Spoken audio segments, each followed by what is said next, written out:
Altar of Madness is on time. How are you, sir? Can you hear me? You are on. I'm going to put you in the show. By the way, thanks for coming back. This I didn't know if this schedule was going to work, but it is working. It is working for me. And do you want me to call you by that name? Altar of Madness?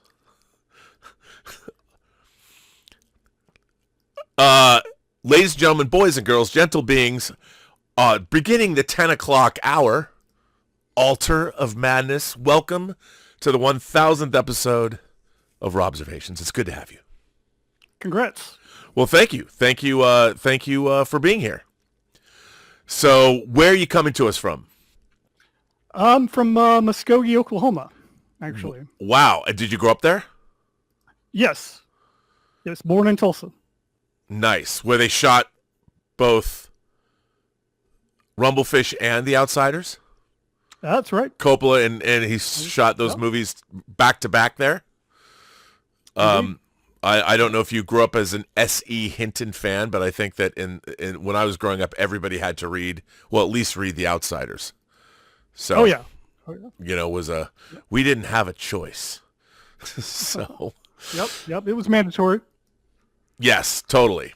And so, well, welcome to the show. Thanks for showing up. And what did I put down? What were we going to talk about? I think I put on the schedule a discussion of filmmaking. Yes, let's do that. Yeah, filmmaking. Yeah, pretty much. The floor is yours. Okay, I appreciate it. So yeah, I've dabbled in independent filmmaking. I do a lot of video editing. Currently, my YouTube channel. I do music videos. Plug it. What is your YouTube channel? It is The Altar of Madness, taken from the Morbid Angel song. Actually, it's so I'm really into heavy metal. Nice. I've done other videos. I've done like Industrial, Skinny Puppy. Oh, nice. Like that. Who are some of your favorite bands? If Dieter Bastian was on this show right now, how would you impress him with your what bands would you say are your favorites in terms of metal? In terms of metal, number one band probably Megadeth, Iced Earth, Opeth, wow, Nevermore, Meshuggah, Amon Amarth. Dave Parker would love to hear you say that. Yeah, I mean, I've thought about trying to get on Midnight Metal at some point whenever you were streaming, but usually I'd fall asleep at about 2 o'clock in the morning hour. Well, we are doing part of this show is Dave Parker is coming on at the 10 o'clock hour, and we're turning this episode into a Midnight Metal. So, but I've scheduled people all the way through it. Yeah, that's so. Cool. But you're listening. So what was it like? Tell me about how you got into editing, video editing, and things like that. Video editing. So in high school, I there was a technology class where I was kind of introduced into just some really old video editing software back in 1999, and then kind of didn't really do much into video editing until about 2002, 2003. Started trying to make some actual films, some really no budget local films with some friends of mine, and then throughout the years, we had a joint-based, company. We didn't make any money or anything, but we did. But you're out there doing it. Yeah. Just out there, I did a little bit of acting, some camera work, a little bit of everything, really, and really gives you an appreciation for the art, honestly. Sure. Really, once you're actually doing it, but yeah, so we did a feature-length film in 2006. We did one in 2009. We released one. So they're all on YouTube. The company was called Monster Trio Productions. We did a zombie film in about 2017. Haven't really worked on a lot of independent films and stuff since then, but I've really been going headfirst into music videos. Right, sure. And you know what? I think music videos are a form that is ripe for reinvention, or I mean, they were so potent in the 80s and the 90s. They've kind of gone away. I mean, Yeah. I'd love to see the music video come back, and it's expensive. You can't spend no one's going to spend $1 million on music videos, but it's open. I mean, with AI technology and with the fact that you can shoot a video with 10 different iPhones, and there's all kinds of things that can be done now that couldn't be done because of all the technology that's at everyone's fingertips now. I mean, I think that's a smart thing to do. I'd love to see the music video form come back because I miss it. Somebody should start an indie music video channel, like a new MTV, but on YouTube. Yeah, a lot of bands these days have like what they call lyric videos because I guess they're cheaper to make. Yeah. I don't really care about those. They're no fun. But yeah, with technology, like I remember, using the mini DV format and VHC tapes and stuff like that. So now everyone has a 4K device in their back pocket. Yeah, which is kind of ridiculous, but amazing. Yeah, amazing. So I think I left my phone in my car, which is a bummer, but whatever. I was going to pull it out. Yeah. But yeah, the technology at our fingertips is stunning. But it hasn't. You don't see like 1,000 indie movies getting made. Like people are not making features. There's incredible filmmaking happening on TikTok. In 90 seconds, I see some just brilliant stuff. But not nobody, but you'd think that there would be 10,000 feature films being made.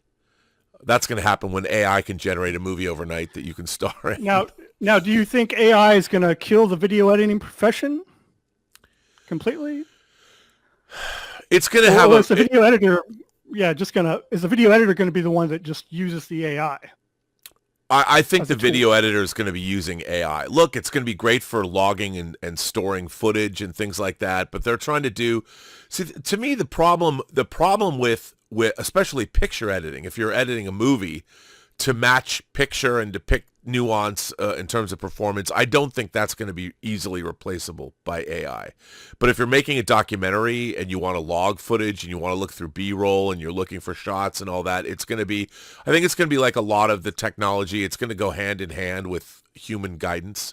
I don't think, because so much of editorial is subjective and it comes from the editor themselves. So I don't think it's going to be entirely replaced. And like with a music video, for instance, if it's a concept video and you have all these, you could hit a button and get a new version of it from AI every time you hit the button or whatever. Every time you give it a prompt, it'll give you a new video. But I think at the end of the day, and this is just a theory, I think we're going to get to a point where people are going to be able to like generate an entire feature film from a prompt. Like make a movie for me starring these actors and put me as the main character, and I want it to take place in Las Vegas and Nevada and the moon. Click, and you'll wake up the next morning and the entire film will be done. It'll have a soundtrack, it'll have different shot choices, it'll be a feature film, and I think that's going to be something that we're going to end up having to deal with. But at the end of the day, I think we're going to find out that they're soulless. That there's something, I just assume that there's going to be something missing. Like right now you can watch these shorts like the 1950s Super Panavision, Star Trek in the 50s or Star Wars from the 1950s. And the imagery is really interesting. But that's because you're not following a story. You're just watching the pretty pictures. But to put two AI-generated people that are supposed to have a conversation like, Richard Burton or Elizabeth Taylor, or you're going to watch Billy Crystal and Meg Ryan in When Harry Met Sally, when she fakes an orgasm. Is AI going to be able to do that? I don't think so. I think that frisson that happens between people is going to be very elusive when it comes to AI. At least I'd like to believe so. But it is an incredible tool. I had a friend of mine do a Facebook post about how she asked AI to give her an assessment of herself. Like there's enough about her online and stuff, and she said it was like, I saved myself thousands of dollars in therapy, and I told the AI not to hold anything back. And I thought, well, that kind of thing is going to be interesting. I was talking to a guy last night at Thanksgiving dinner, and he was talking about, say, the profession of radiology, guys who look at x-rays and are supposed to know what to find out. Well, radiologists have an accuracy of like 30%, but AI looking at an x-ray has an accuracy of 99%. So you're not going to be able to argue. So the radiology profession, I would imagine, will go away. You'll still have to have people who know how to take x-rays, but even that'll be, so many things are going to be automated or given over to AI, but I don't think it's going to get rid of us entirely. I kind of believe in what Ben Affleck was saying in that clip that's been floating around, that you're still going to need human guidance, because you're just going to get an amalgamation of things that already were. You're not going to have that new inspiration, and people are always going to come up with something new. Yeah, I mean, I figure, you could kind of tell different video editors have a different style. It's interesting to see if AI would be able to replicate a certain style. I know they can do like paintings, style of paintings, but like video is completely different beast, really. I don't know. Yeah, it is. It's going to be, again, it's going to be really, really interesting to see. It really depends. I mean, it really depends, like anything else, how we use it. What do you think? Are you optimistic, or have you dabbled in AI editorial? Because a lot of the new programs, I mean, Final Cut, I use DaVinci, Final Cut, Avid, and Premiere. But I like Final Cut. I've always used Final Cut. Well, they took all the functionality for sound out of Final Cut 7. It really sucked. And the magnetic timelines I can't stand. But Premiere, there's so many different ways to do one thing. I'm like, it's not intuitive. Yeah. Avid's intuitive when you're a picture cutter. Like, I love cutting movies on Avid, like feature films. Give me Avid. But I like Final Cut to whip around and do general stuff, like little opening things for the show or cutting together quick stuff. I like Final Cut. DaVinci, not so great with sound, but I love it if you're going to color grade something. It's all different. But how do you feel about? So I've been mainly just self-taught myself Adobe Premiere, but so I've never really dabbled in any of the other software. But as far as AI, I mean, it's for video editing per se. I mean, I've used different other AI applications and dabbled with, photo stuff and other things. But with video editing, I mean, I don't know. There's just something about just traditional editing that I like so much. Yes. I don't even care to try AI with it, honestly. Like just being able to sit down and work on a certain cut of a video 5 or 6 hours, on my own. Time just flies by, and just. You get in that zone. You blink and hours have disappeared. Yeah, it's because I love that, because when you're editing something, your brain is functioning on so many different levels, and you're looking at so many different things. You're completely engaged mentally, and you're thinking, you're anticipating cuts, and you're working on a cut. I love it so much. It's I do too. Yep. It's fantastic. So I really I don't think that's gonna go away. I really don't. I mean, I don't. It's funny. I was writing these reviews for Lionsgate, and it was curious. Like I wrote the review. I wrote the first one, and I put it through an AI program to check the grammar. And it was funny because I like to write in the active voice rather than the passive voice. And I was like, oh, yeah, I'm going to switch around these. And that was helpful. But I wouldn't want, like, I used to write reviews. I used to write for a magazine. I wouldn't want to, use an AI program to write an entire review and pass it off as my own. I mean, because it could never write exactly like I would. I mean, I guess you could do it and get it done. But I would be upset or worried that somebody, there'd be a turn of phrase that was used by somebody else, that I wouldn't have come up with. And I just, it seems strange, but people are going to, again, like movies, write me a book about. And AI will kick out an entire novel for you. And will people be able to tell? I think they will. I think ultimately, even though AI is a great mimicker, I think that there's something in truly great writing. Like, I don't think one of my favorite books is Donna Tartt's The Secret History. I don't think AI could write that book. And I don't think AI could edit a great music video. You know, how do you know if you want to show a band playing? Speaking of edit, well, no, if you wanted to go from a drummer to to a bass player, you know, you wanted to make that cut. You wanted to do it on a certain stroke when it hit the skins and then cut. I don't think AI would know that's what you were thinking. I don't think AI is ever going to think that possible that way. So. Yeah. So, yeah, hopefully.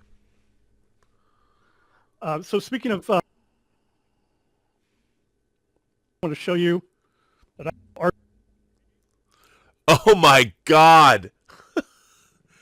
Now here, pull it back a little bit so it's kind of blaring out. There you go. Wow, look at that! I spent 6 months of my life working on that movie, completely rebuilding it from almost scratch. Yeah, it's one of the films that I remembered seeing as a kid, actually, when I was probably too young to be watching it, but and it's just like I had this vague memory of it, and I'd asked a friend of mine one time, like, if he remembered it, and I explained the plot, and he was like, yeah, arcade. And I was like, what? And so, like, I looked into it, and that's when I really got more into the Full Moon films, which I'd always been into, like Puppet Master and stuff like that. Yeah, and Subspecies. Subspecies, Trancers, and Full Moon may not be like high art by any means, but like it was an inspiration, I think, for me. Oh yeah, no, it was. I'll tell you, working there was incredible. But working there at that time was truly an amazing experience, and I will always look back on my time at Full Moon, look at it fondly. So yeah, it was amazing. I truly loved working there, and working on that, it taught me. You know, we recut that movie. We're credited as the additional editors, but we really rebuilt that movie from scratch. Where's that arcade 4K at? Well, unfortunately, the video effects were only finished at standard definition. So and DVD post-image, I think it was in Montreal, Canada. I don't even know if they exist to rebuild that stuff. But the 35 millimeter, I mean, Albert Pune directed the movie, and the 35 millimeter footage was beautiful. So it'd be cool to see, to redo it. And remix it. I mean, we work with Alan Howarth on that, who was John Carpenter's. He worked with John Carpenter a lot. So I learned so much about post-production working on that film. It was amazing. Well, listen, man, you are at the end of your time, and so far I'm keeping onto my schedule. All right. Hey, thanks for having me, man. I appreciate it. Hey, it's been great to see you, and thanks for being on the show. And Altar of Madness, can people find you online at Altar of Madness on YouTube? That's where you go? Yep, that's it. Yep. Altar of Madness on YouTube. Check him out. I don't know what I was trying to say there, but check him out. Thanks for being here, man. Appreciate it. All right, appreciate it. Yep. Thanks. Sean's jealous because all he does is make shitty YouTube videos, rehashing the same shit, music videos, and he can't do anything. He's always been jealous of me because I've always done better fucking content than him. Even if I am writing, it's better content than him, but using a damn song and making a damn music video out of a movie. What kind of fucking content? How's that gonna blow up? He's the one damn delusional. It's not gonna get him nowhere. Then he said, I'm not doing this for money. Then what the fuck you doing it for? Waste your fucking time sitting on fucking internet and getting no views for the shit.